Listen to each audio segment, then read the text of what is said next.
បើនិយាយពីរឿងស៊ុបមកទឹកធ្វើញ៉ាំសឹង5ដងព្រោះថាមានជំនួយការពិសេសយើងធ្វើស៊ុបអីក៏ដោយបងប្អូនអត់ចំណាយពេលយូរទេត្រឹមតែ10នាទីយ៉ាងយូរគឺបានញ៉ាំហើយដូចនេះយើងធ្វើស៊ុបម្រះអត់ប្រើឆ្អឹងស៊ុបអីញ៉ៃច្រើនទេធ្វើទាំងប្រហិតខ្លួនឯងញ៉ាំទៀតឡងអែមហ្មងទឹកស៊ុបរបស់យើងធ្វើចេញពីបន្លែរួមផ្សំជាមួយនឹងដុំស៊ុបខ្នុរជាពិសេសត្រីលាយជាមួយទៀតrất làឆ្ងាញ់ខ្ញុំមានរបៀបធ្វើប្រហិតត្រីប៉ុន្តែអត់មានធុំក្លិនឆ្អាបត្រីទេឈ្ងុយហ្មងហើយច្របឆ្ងាញ់ទៀតផ្លែម្រះបើសិនយើងចង់ចិត្តឲ្យលឿនហើយចំណាញ់បងប្អូនធ្វើតាមវិធីនេះអត់ខាតសាច់ម្រះទៀតយើងចិតមកដោយទាំងអស់ហើយបានវែងស្អាតទៀតពេលចិតរួចយើងលាងចោលពីប៊ីទឹកសិនសឹមយកទៅត្រាំទឹកទុកចោលធ្វើចឹងទៅកាត់បន្ថយរសជាតិល្វីងហើយអត់កពុលទេគេញបោះសបករួចលាងទឹកឲ្យស្អាតណាសឹមយកមកដំរួចកាត់វាកង់ជាធម្មតាយើងក៏ច្រាមក៏បានដែរប៉ុន្តែបងប្អូនដំឲ្យទៅប៉ាចឹងហើយយើងកាត់កង់ចឹងទៅឆ្ងាញ់ជាងបើគេ10គ្រាប់យើងដាក់ប្រហិតត្រីចំនួន2ខាំម្សៅស៊ុបមាន់ជាកន្លះស្ព្រាបាយស្ករសមួយចុងស្ព្រាបាយប្រេងឆាកន្លះស្ព្រាបាយប្រេងល្ងកន្លះស្ព្រាបាយលឿនតិចបើសិនយើងប្រើប្រហិតត្រីឆ្លាតសុទ្ធក៏បានដែរប៉ុន្តែធ្វើតាមវិធីនេះបានរសជាតិប្រហិតឆ្ងាញ់ជាង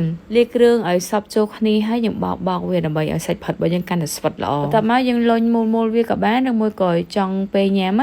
យើងដាក់ក្នុងវែកស្លទៅធ្វើដូចសាច់បាក់ស៊ីអាហ្នឹងក៏បានដែរពេលធ្វើសាច់ត្រីឆ្លាតលាយជាមួយនឹងបកាហើយថែមប្រេងល្ងសាច់ប្រហិតរបស់យើងដូររសជាតិថ្មីវារបៀបថាច្របហើយឈ្ងុយឆ្ងាញ់ណាស់បងប្អូនប្រហិតនេះខ្ញុំលុញពាក់កណ្ដាលហើយសពពាក់កណ្ដាលទៀតទុកនឹងចានពេលញ៉ាំចាំយើងសកត់វាបន្លែប្លុកសម្រាប់ធ្វើស៊ុបម្រះរបស់ខ្ញុំថ្ងៃនេះមានតែប៉ុណ្្នឹងឯងឆ្ងាញ់ជាងគេផ្សិតភ្លៅមាន់ញ៉ាំទៅដូចសាច់អញ្ចឹងម្រះដែលយើងត្រាំទឹកប៉ុណ្ណឹងអស់ក្លិនកពុលលីងហើយឡើងស្រួយទៅធ្វើស៊ុបនេះបងប្អូនរៀបចំបន្លែហើយនឹងសាច់ហើយសម្រាប់ការចម្អិនស៊ុបវិញលឿនមែនតើគ្រាន់តែយើងដាក់ឆ្នាំងនិងក្រាបតិចមករួចលីងគ្រឿងមានខ្ទឹមស2មើមខ្ទឹមក្រហម5កាពើគល់ជីបន្ស៊ុយនិងខ្ទឹមបារាំងរំលីងឲ្យឡើងឈ្ងុយខ្លាំងសិនយើងចាក់ទឹកជីចូលឲ្យពេញឆ្នាំងរួចគ្របទុក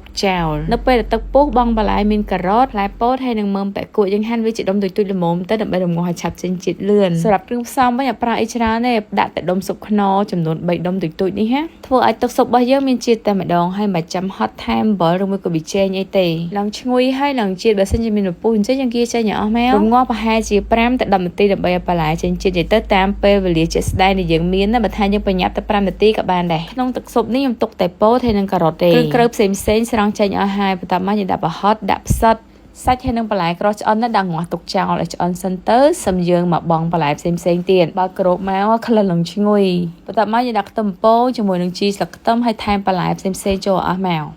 ខ្ញុំទៅចិត្តញ៉ាំបន្លែសើឆ្អិនខ្លាំងពេកទេអញ្ចឹងនៅពេលដែលខ្ញុំដាក់បន្លែខៀវអស់នេះ